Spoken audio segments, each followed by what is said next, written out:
hälsningar från Lettland. Vi kommer från Lettland, från Kvinnoresurscentrum Marta. Och det är en centrum som stödjer kvinnor som har lidit från kvinnohandel, från annan våld, som hjälper kvinnor i olika svåra situationer och pratar med regering om det behövs förändra kvinnors villkor i Lettland och förbättra lagstiftning. Och det är så att vi behöver på olika sätt få medel för vår verksamhet, därför vi har ingen länsstyrelsen, kommunalstyrelsen eller alla möjliga styrelser som ni har som stödjer er verksamhet. Och en metod som vi hittade på att vi har talang att sjunga, jag och min syster, vi är inte professionella men vi ska ha snart skivan och vi tänker att det också kan vara en metod hur vi kan få stöd för den verksamhet som vi gör i Lettland.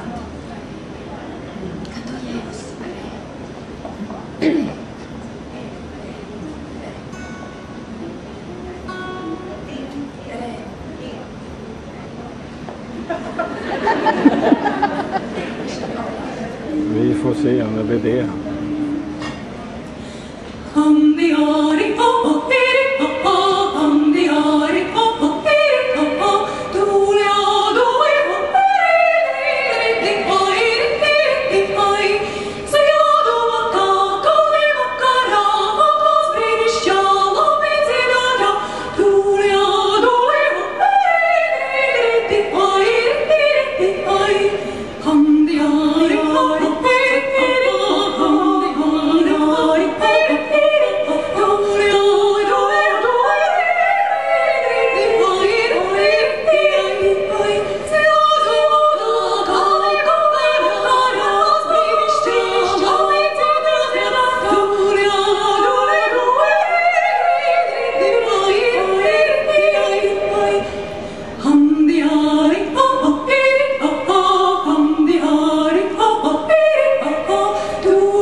En sång till och det är en lettisk folksång och vi ska sjunga den därför det är om sån internationell kärlek, att en lettisk tjej träffar en utländsk man.